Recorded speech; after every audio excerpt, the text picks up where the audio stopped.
we are very fortunate to have two speakers. So in case you are not aware, today is also the first day of the peer review week. We hold this event to celebrate the essential role that peer review has played in maintaining scientific integrity. And my name is Yinting Zhang, a co-host, and then my colleague, Mei-Ling. Hi, I'm Mei-Ling Lo. I'm the science research librarian here at New Brunswick Libraries. And today we are very fortunate to have two excellent panelists to share their knowledge, experience, and also their views on how peer review can play an active role in scholarly communication. And they will be addressing this topic from the biomedical sciences perspective and also engineering perspectives as well. So, would you like to introduce our first speaker? Yes, thank you, Mei-Ling. And our first speaker will be Dr. Kristen Krause. And Dr. Kristen Krause is the Deputy Director at the Center for Health, Identity, Behavior, and Prevention Studies. And the acronym for that center is CHIBPS. And she is also the Managing Director at the Behavioral Medicine and Annals of LGBTQ Public and Population Health. So Dr. Krause, I will stop sharing so you can share your slides. Just 1 second. Mei-Ling, you started a recording, right? Thank you. Yes, I did. Welcome, Dr. Krause. Thank you for having me. And apparently everyone is also getting my cat because I forgot to shut the door. So I apologize in advance. I'm really happy to be here today to talk a little bit about, ensuring an equitable peer review process and kind of addressing some of the pitfalls and biases that we might come along our way.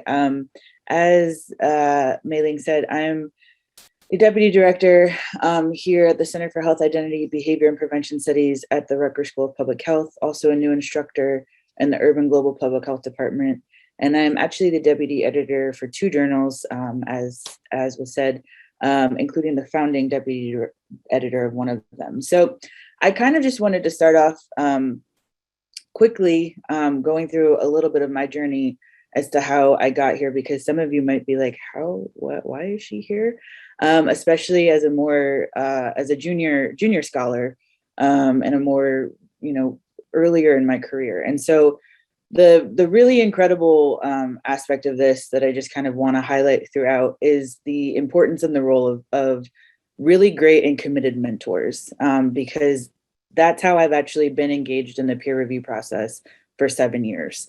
I started off as the student assistant editor at Behavioral Medicine, which is a journal that kind of covers a myriad aspects involving behavioral health. It's not just focused on one particular thing. We've covered things on, personality disorders, HIV, medical mistrust. We've done a lot of things throughout the last several years. So this kind of started as an organic conversation between my mentor and I, who's the editor-in-chief. He's also the dean of the School of Public Health here at Rutgers, Dr. Perry Halkitis. And he was putting together a special issue and was really stressed out one day and just kind of threw me an Excel spreadsheet and said, hey, here's some articles that, we're trying to put together for the special issue. Here are some of the abstracts. If you had to rank these, or if you had to put together this special issue of 7 to 8 articles, how would you do this? I was an MPH student at the time. I had no clue what he was talking about, what he was asking me to do.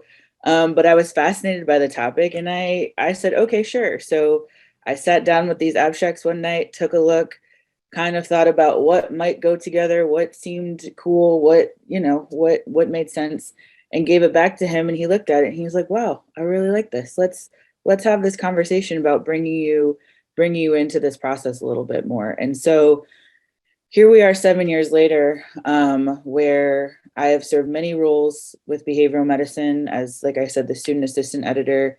Then I became the managing editor. So I am the first line of defense, and I'm still the managing editor as well. Whenever an article is submitted, I'm the first one that sees it. I'm the one that's making sure that it adheres to our guidelines in terms of, publication guidelines and things like that.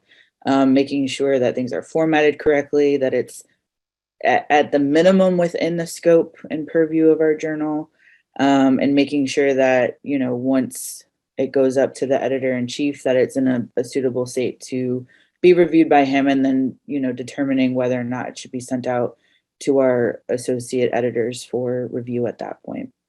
The other journal you see on the screen right now is called the Annals of LGBTQ Public and Population Health. And my whole research portfolio is broadly based within LGBTQ health, specifically within HIV, but more broadly within LGBT health and disparities related issues. And, throughout our own work, one of the things that we were kind of running into, one of the stumbling blocks, is that while there are some journals that specialize in LGBT health, there really wasn't anything within that public health space. And so, in our free time, as we like to say, a couple of years ago, we started putting together a proposal idea. We had met some colleagues at Springer Publishing who were kind of interested in this. And we ended up starting this journal and creating it from the ground up and establishing two editorial boards from the ground up. And so, if there's questions about that process, I'm happy to address them as well.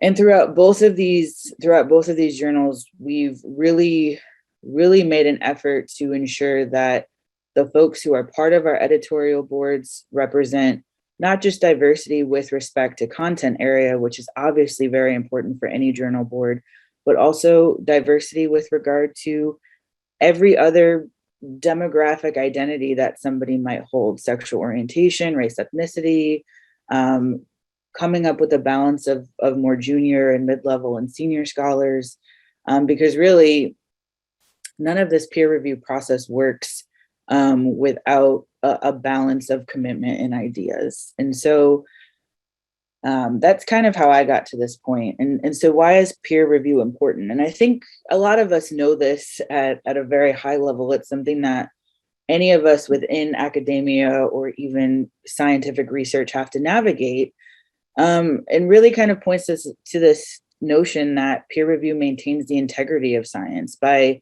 not just filtering out poor quality articles or invalid arguments, but really making sure that things being done within the field are being done to a high standard, that there's representation within our research. And I think that that's really been a topic that has come to light, especially over the last couple of years and the time of COVID, that we're really addressing equity and inequities, ensuring that that research can be presented in a relatable, clear, and concise manner. And I think that this particular point might be debated, depending on the discipline, because what concise looks like to public health scholars might be completely different to engineers, to chemists, to artists. And so, there's definitely some room for interpretation there. But more and more folks, especially in this age of research, and I say that in a somewhat facetious way, as everyone seems to be a researcher these days, especially in light of COVID and vaccines and all this kind of stuff, we want to make sure that what we're putting out there is not only accessible to our peers, but also accessible to other audiences who might be, reading our work. And so it's important to kind of come to a peer review process with that lens as well. And I often find that it helps keep researchers up to date on the current scientific landscape, especially for folks who have been engaged with a particular topic for a long period of time, or who might be fairly new to something. Being part of that peer review process, seeing what your colleagues are putting together and trying to disseminate out into the world, is a crucial part of how we keep science moving forward and how we keep research innovative and engaging for those who are, practicing within it. And for me, kind of relating this back directly, is it provides training opportunities for emerging scholars. I've learned how to write by seeing and reading manuscripts that have made no sense, that have had no clear direction, that are all over the place, that are I think the concept of clarity in writing is ambiguous and can be interpreted in many ways, but I've learned to be a better writer and a better researcher by reading both really great manuscripts that have come along my way and manuscripts that definitely have room for improvement. And so kind of, sorry. I'm sure that this is something that my colleagues going to cover a little bit more in depth as well, but just to kind of demystify what does the peer review process look like very quickly.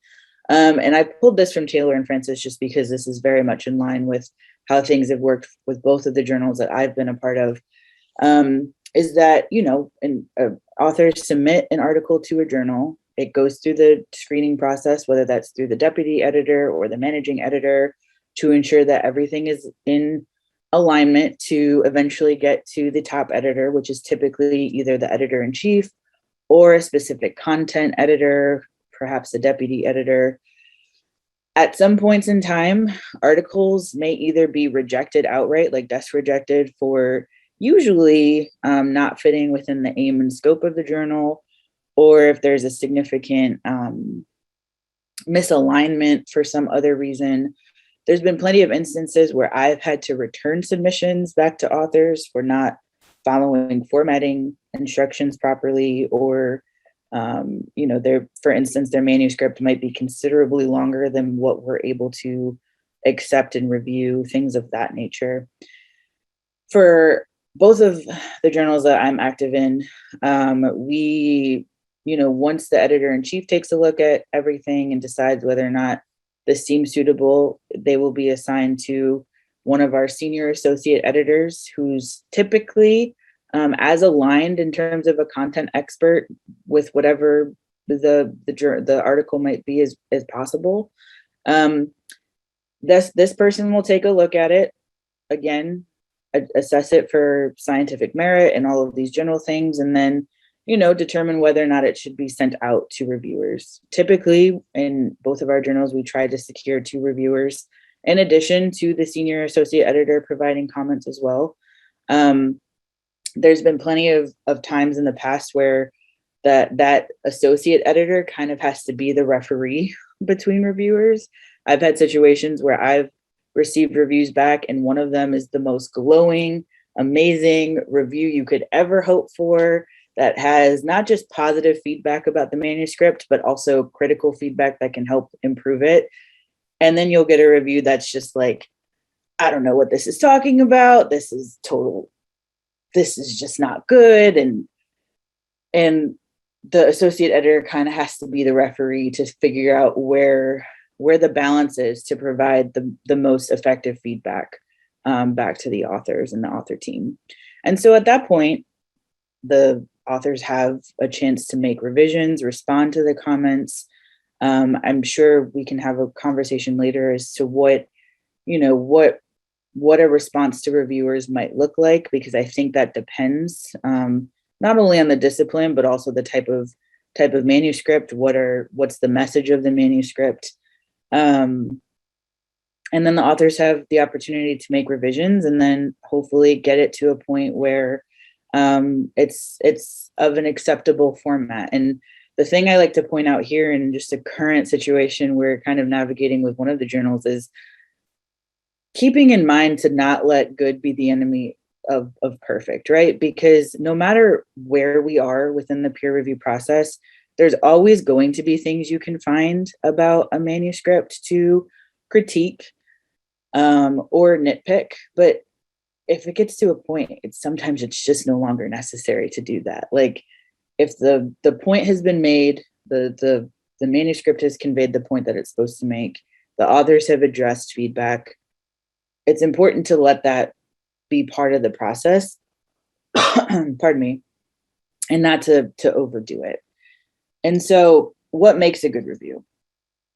I like to start with a brief overview of what my own interpretation of the manuscript is, because again, we know that there can be some disconnect with, authors who are really close to their work and have a very clear vision of what they think they are saying and conveying. But all of us have been in situations, even with our own work being reviewed, that might not always be the case. So providing a quick interpretation of these are the main points, this is what I take away from it. I like to break my reviews down into sections if possible, starting with the introduction and the methods, just to kind of make it a little bit easier for the authors as well to kind of take in that feedback and be able to narrow down where specifically improvements can be made.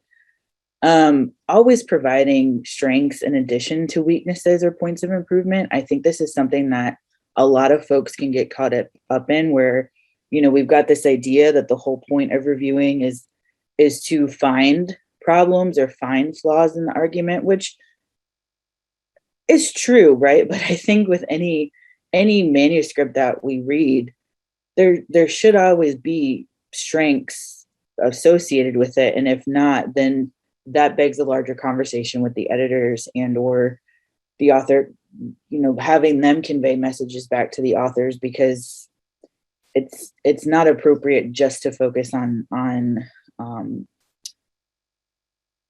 the negative aspects of things. And coming up with the balance of being detailed and thorough without, like I said before, being nitpicky, because some things can't be addressed completely in a review, right? Like there could be aspects of the original research question that as a reviewer you may have some questions about or some issues with, but at the end of the day, 9 out of 10 times the authors cannot go back and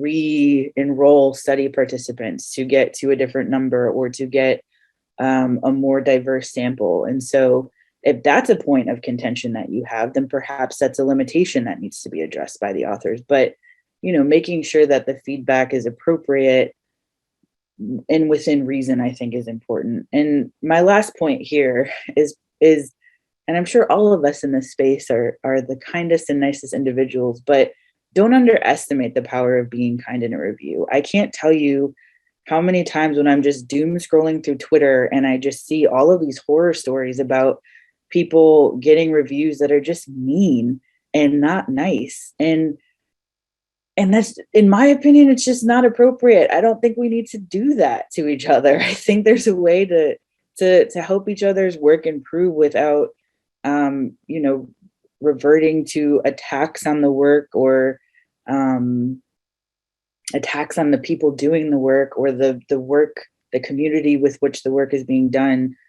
You know, just be a kind reviewer. And I think another important part of this too is understanding the bias that is introduced in the peer review process. And, you know, there's different types of peer review, whether it's blinded, single blinded, double blinded, triple blinded, where, you know, meaning that the reviewers don't know who the authors are and vice versa. But there's also a set of personal bias that we bring to each of our reviews and professional biases, but also acknowledging that so does every author. And these things can be based on our own personal identities, our demographics, our geographical location, the discipline that, you know, we find ourselves housed in. And it's important just to acknowledge that, because that's providing the lens with which you're often conducting your reviews.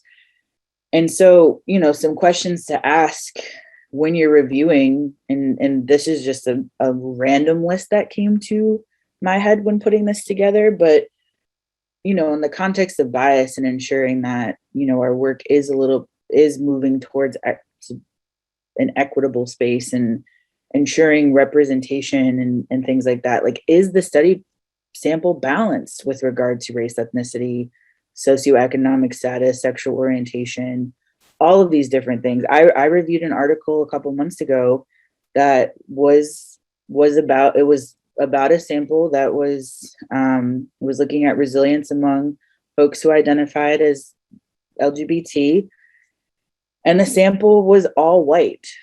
And it was to me, that was a huge red flag, because you're making generalizations about LGBT people and communities as a whole, but you're doing it with an all white sample. And there was no limitations noted about the fact that their sample was not diverse at all with regard to race, ethnicity. And, this is something that I've been doing for a while, but it's just important to kind of look at the demographics of samples. And again, to my point, some researchers can't go back and redo things, but there could be limitations that are introduced by, just acknowledging and owning that this is where we are. This is what happened. These are the groups that might benefit most from this, while also acknowledging that some others might be left out. So to that point, if not, is there proper and sufficient justification? How applicable is this particular research in other settings and for other populations? Is it something that can be translated into other communities? Was there any community involvement in developing the research? This is something that, particularly in public health and in any of the social behavioral sciences, to me, this is something that's very important, especially if you're doing any community-based work. Like, did they actually help with it, or how are they going to benefit is a huge thing.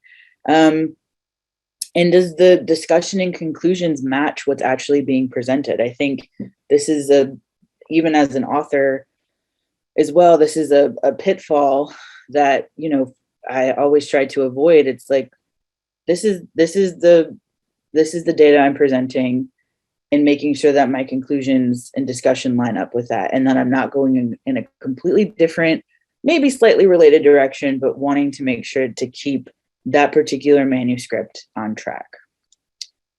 And so just some tips for reducing some of these biases as we're going through. And I provided a link here that I actually pulled some of this from, because I thought it was a really good resource that the University of Michigan put together. But when doing any type of peer review, like not inserting any unnecessary personal opinions into your reviews. Provide specifics when warranted. So especially if you're looking at a sample size justification or inclusion criteria, like be specific with where you think there's either points of clarification that need to be made or points of improvement. Trying to move forward, avoiding the use of gendered phrases or words or phrases that have racist and ableist roots to them. And there's a whole list of these words that you can search online. I didn't want to go through all of them here, but just being very cognizant of the language that you are using in a review is also very important, and making sure that your review is relevant to the topic and not, which again, some of these probably seem very obvious, but especially for our emerging scholars and folks who are kind of just getting into the space, I thought were, important to highlight. And so to kind of wrap up my part of this here in terms of tips for selecting and becoming a reviewer, for folks who are either on editorial boards or making higher level decisions at journals, or, that have any say in who can be on boards, like ensuring that your review boards and your reviewers are diverse and well-rounded, and many of the things that I've already mentioned. And make sure that your journal's mission review it for its diversity, equity, and inclusion policies. Ensure that it's a priority. And don't just rely on this, as fun as it is, to just say, thank you, Publons, for giving me all these recommendations.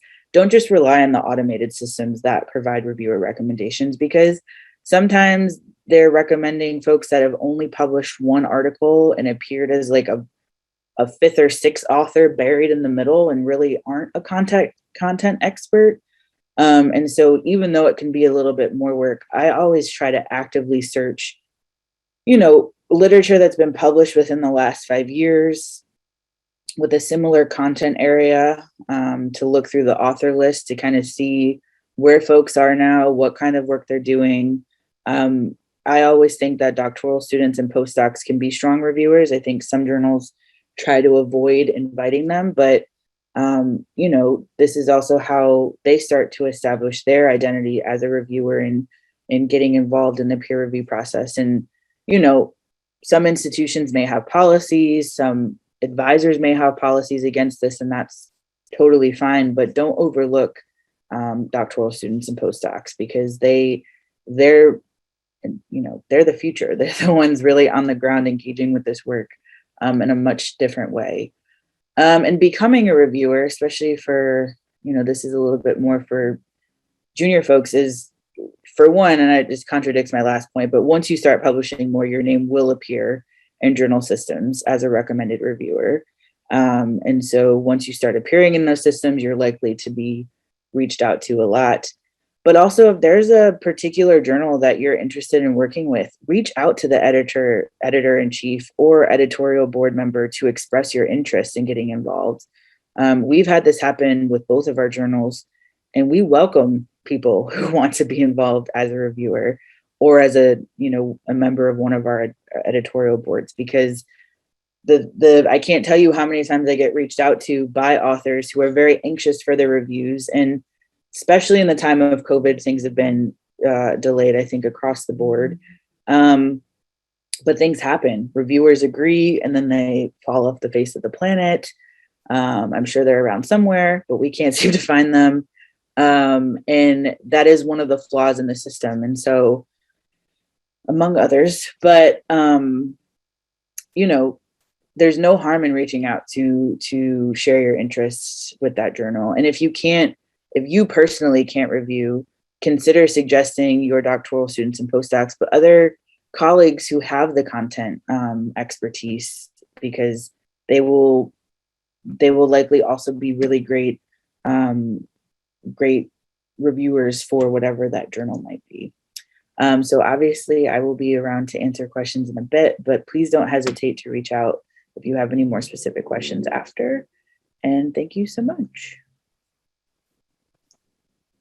Thank you very much, Dr. Krause. That's wonderful. I learned a lot of tips, either from a writer's point of view, also reviewer's point of view. And we will save questions for the Q&A session.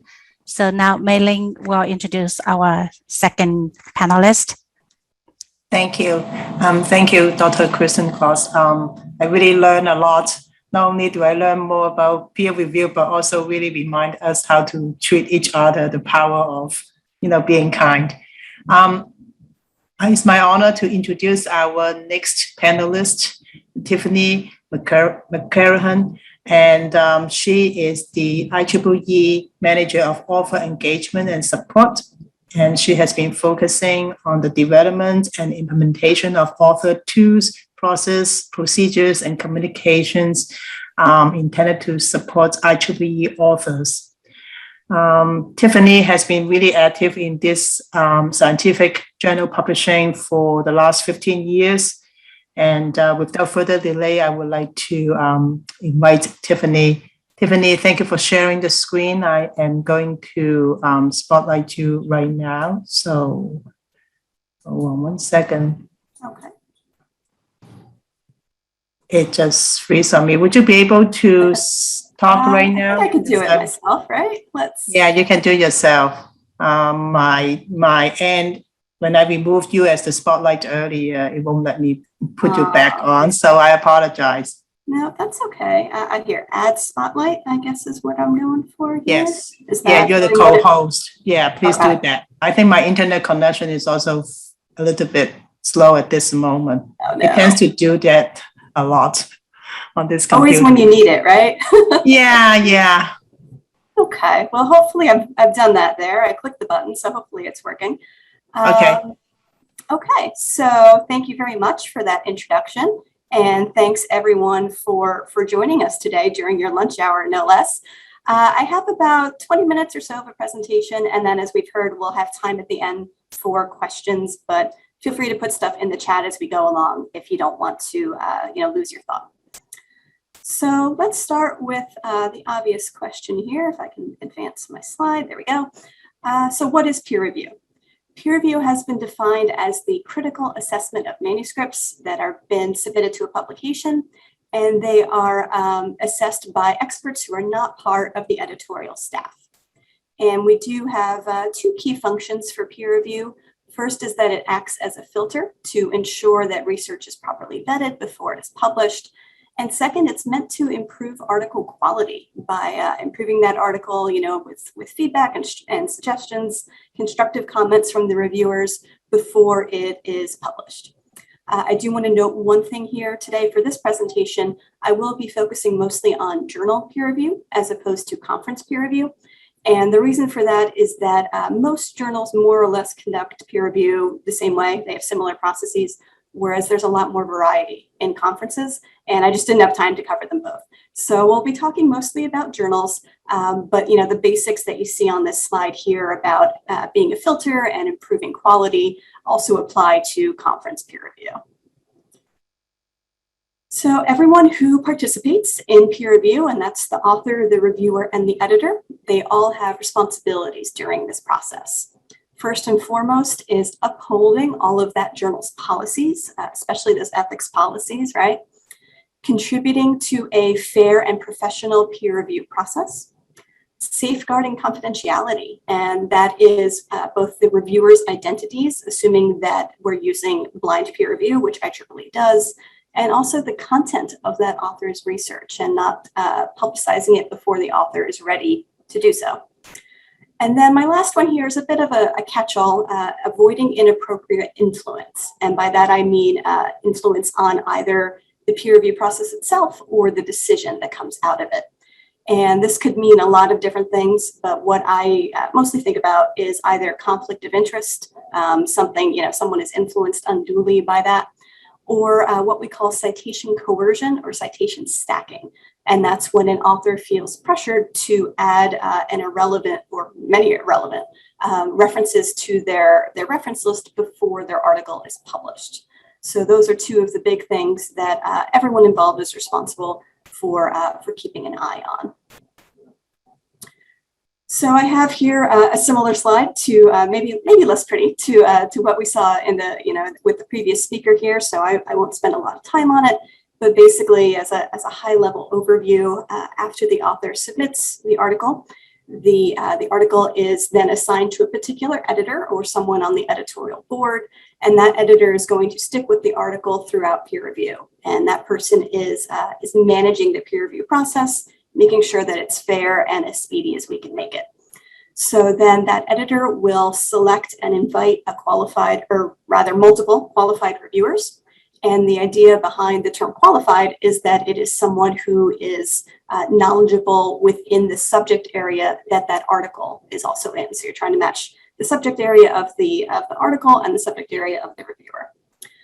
So the editor will invite several qualified reviewers, and those reviewers who accept the invitation are then given full access to the submission. And they also get a deadline in which to evaluate the article and to submit what we call a reviewer report. So here at IEEE, we require at least 2 of these reviewer reports to be completed in order for the editor to make a decision. So the editor is going to sort of monitor the peer review process, make sure it's moving along. And then once both of those reports come back, that editor is going to read those and use them to make a decision on whether the article should be accepted for publication. And then once that decision is finalized, the editor will email it to the author, and they'll also include all of the reviewer's comments. So another, sort of similar topic to what we saw in the previous presentation, what are reviewers looking for during this evaluation of an article? And there can be a lot of variety here, right? Different subject areas, different individual journals, or even individual reviewers might want to, think about certain things. But in general, a lot of the topics that reviewers will think about are things like, is this article within the journal scope? So is it on the right subject area that that journal publishes in? Of course, is the study well designed? And we heard some considerations about that in the previous presentation. Are the results new and significant? So are they actually contributing to the field, contributing new knowledge? Of course, are the data and the results interpreted appropriately? Are the results able to sort of stand on their own, or are they overly preliminary or speculative? And that's a bit of a fuzzy line there, but the reviewer may have thoughts on that. Is the literature review adequate, and is it up to date? And then is the article's language clear and concise? And the point behind that is that we want the reader to be able to understand what the author's trying to say, and trying to communicate in that article. So let's imagine, let's say that you are an author and you've just received a revision decision on your submitted article. So now what? What do you do? First, I would encourage you to read that decision email carefully. It can be tempting just to sort of skim and look for the word accept or reject, but I do encourage you to read the whole thing very carefully. It will include things like the comments from the editor, of course, the reviewer's comments and the suggestions, instructions on how to submit a revision, and a deadline on when that revision would be due. So, read that over, try to digest it a little bit, and then you'll need to determine if you actually want to go through the revision process. It's not a requirement. You could, of course, take your article to your second choice journal and try there. So you need to make that decision about how you want to proceed. And a couple of things to think about while you're doing that. First is probably whether you're feeling fairly confident that the revision will be accepted by that journal. And there's no real way to tell, there's no guarantee, but if the chances seem very slim, then maybe you don't want to invest your time and your effort, revising that article for just a very slim chance of being accepted. So that's something to think about. Also, of course, assuming you have co-authors, you'd want to discuss the situation with them and see how they feel. And you also want to look at that revision deadline. If you're planning a sabbatical or a vacation when that deadline is due, then maybe you might need to adjust your thinking a little bit. So for this presentation, we're going to assume that you do indeed want to revise. And so what do you want to do next? What happens next? And really, you need to get everything ready to start this revision process. The first thing I have here, I thought it was interesting. Dr. Krause said that you can't, add in new participants in a study, and of course that's true in her fields. But in the field of engineering, if you need more data, well, you can often just go get more data. So depending on your field and what makes sense, you may be asked to provide new data, add additional experiments, maybe additional analyses, whatever the case may be. You want to sort of line up what you need to get ready for that revision. Also, a small but very important point, I encourage you to think about managing your file versions. And I know that seems very obvious, but it is quite common for authors to get confused about which file version is which, especially if they get increasingly complicated names, V1, R2, dates, and all that. And sometimes authors will actually submit the wrong version for peer review, and that that can cause all sorts of issues. So I just encourage you and your co-authors to sort of decide how you want to handle file versioning and stick with that. And then the last thing I have on here is to begin a response to reviewers document. So this is an actual document, a Word file or anything like that you're going to upload along with your revised article. And in this document, you're going to copy and paste all of the comments from the reviewers and sort of space them out. And then you're going to have your reply for each one. So the reviewer says this, your reply is this, reviewer said that, your reply is that, and sort of all the way down the line there.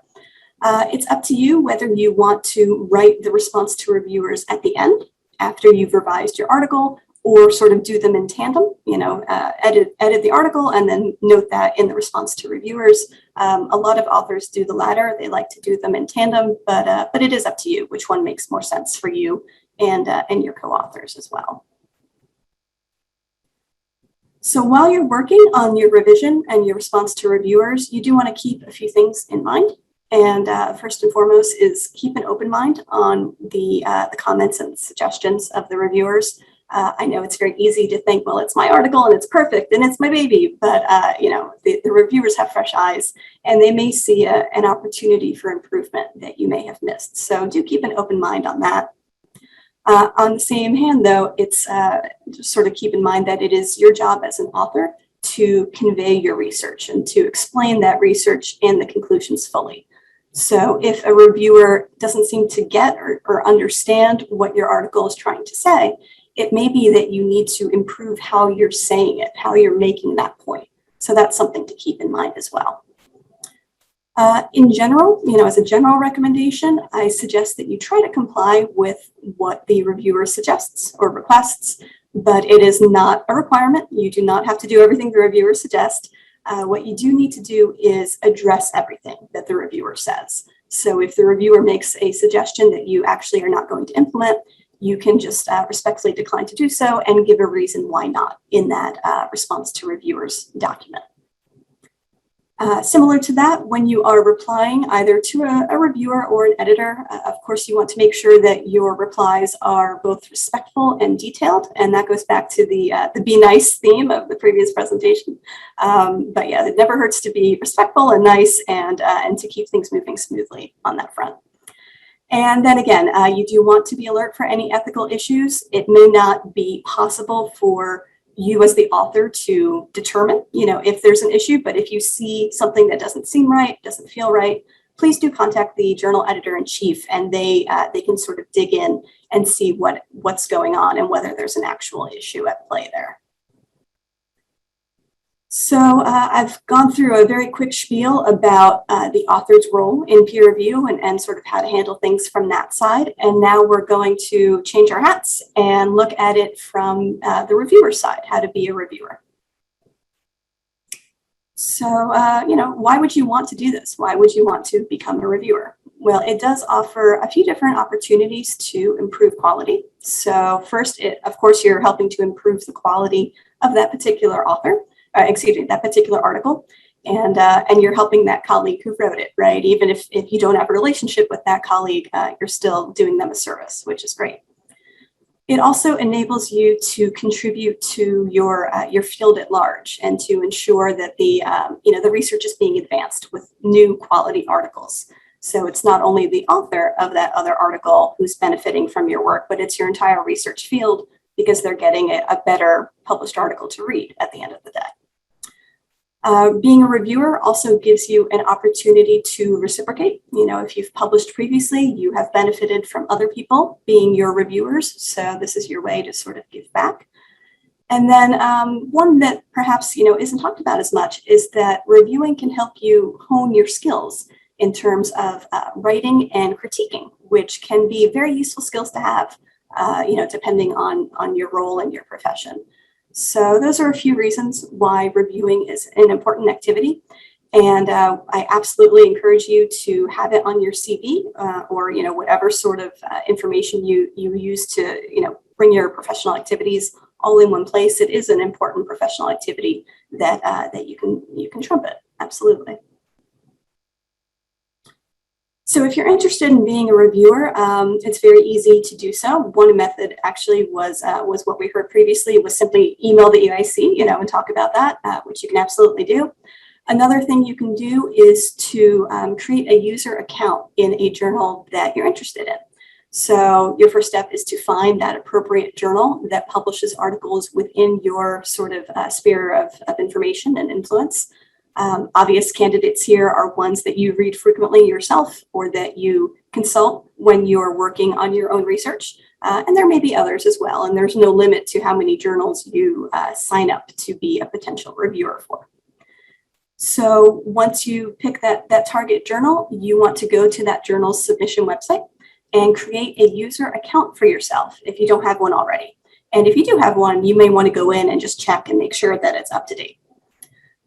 So while you are creating that user account, it's best if you can provide an institutional email address. So, your name at rutgers.edu rather than a personal email address. And that's because it helps the editor verify your identity more easily, right? And be able to understand and see what kind of work you've done in the past.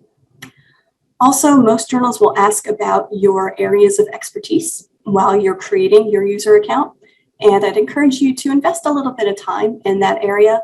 The more clear and correct and accurate your account can be, the better that the journal can match you with submissions that need your particular expertise. So it will reduce the number of invitations that you shouldn't be getting because they don't apply to you, and increase the number that you should be getting because they are within your your area. So that's it. You set up your account, and then as soon as you hit save, you are added to that journal's eligible database of peer reviewers. And so you basically just need to sit back and wait for that review invitation to come. And so, of course, my very next slide is what happens when you get a review invitation. Now, it can be tempting if you're sort of excited to be a reviewer to just accept it immediately, but I'd encourage you to take a minute to think about it. you do want to check that it's a good fit for you. So is this article within your area of expertise? And the invitation will have things like the title and the authors and the abstract so that you can make that decision.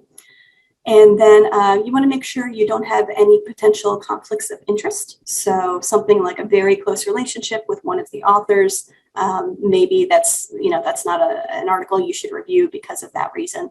And you can always ask the editor if you have any concerns or doubts about conflict of interest.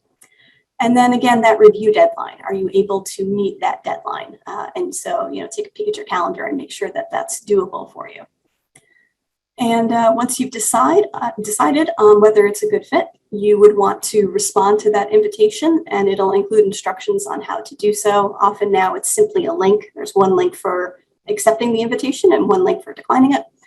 And usually once you accept the invitation, you'll get an immediate follow-up email that says, thank you for accepting this invitation, and then it provides access to the full article. So in most cases, you can immediately start reading and evaluating that article. And of course, you'll be evaluating it on things like those questions we discussed previously. Is it well-designed study and all that kind of stuff? And we'll talk a little bit more about writing the reviewer report on the next slide. But I did want to just note here that you want to pay attention to how the journal will accept your reviewer report.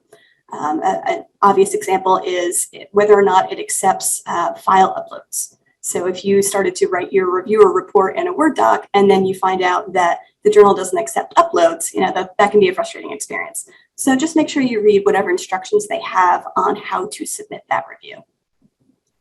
And then finally, you would submit that review as per the instructions provided. And theoretically, you're done at this point once you submit the review. But I do want to point out sort of an opportunity that you may have come your way. Often the editor will blind copy the reviewers on the decision letter to the author. And this can be useful to you as a reviewer in a couple of ways. First is you can see what the decision was and whether it was sort of in line with your impression of the article. And then second, you can see the other reviewers' comments, right? So it may be that they spotted something that you didn't or asked for something in a different sort of way. And so you can hone your own skills by seeing what other things the other reviewer caught or mentioned. Now, while you're writing that reviewer report, you do want to remember a couple of goals. Keep these in mind. First, of course, is to provide an objective and professional evaluation. You're looking to give constructive and useful and specific guidance on how to improve the article. And you always want to focus on critiquing the article rather than the author. It's an important distinction there. It goes back to being nice. And then things to avoid while you're writing that report are you don't want to ignore any weaknesses or inconsistencies in the article. That's a disservice not only to the author, but also to the reader of that final article when it's published. You want to avoid giving really vague or general commentary because that's hard to implement, right? That's hard for the author to sort of know what you mean. So the more clear, examples, specific examples you can give, the better. Another thing you can avoid is really extensive sort of copy editing or major changes to the language or the grammar. If you notice a typo, feel free to mention it in your report. But if it's something where whole sections or even the entire article just needs a lot of work, that is, you're not expected to engage in that yourself. You can certainly make a note in your report that says something like, language and grammar issues need some help, and maybe give a few examples, but you do not need to do any copy editing yourself. So, in short, your goal here is to write a very professional, very helpful view, a nice review. And then keep in mind that you want it to look like something that you'd like to receive on one of your own submissions. So sort of put yourself in the author's shoes as much as you can. Now, I could happily talk about peer review all day, but we do have a time limit here. So I have just a couple more slides to wrap up with some resources that you may find useful. So first one here is the peer review information page on the IEEE Author Center website. And you have the URL here, but also honestly, if you just Google, IEEE peer review, you'll get there. Same website, we have some short video tutorials with a lot of different topics, including things like responding to reviewers and conducting a review. And then if you have any questions that you can't really find an answer to, you can always contact the IEEE Author Engagement Team at authors@ieee.org. And now, last thing, just a super quick tutorial of how to access the IEEE Explore Digital Library. So this is where we publish all of our content, and Rutgers has a subscription. So here's how to access the content with that. You go to libraries.rutgers.edu, click on Find a Database, and then in the database name field, you want to enter IEEE Explore, and magic happens, hopefully, and you will come to a page like this. This is the home page of IEEE Explore, and you can see a sort of a white rectangle in the top center view there, and it says access provided by Rutgers. So that's how you know that you are authenticated into the Rutgers subscription and that you can access, anything that anyone else at Rutgers can access. So that's it for me. Thank you very much for your attention, and I believe we have time for some questions. Thank you very much.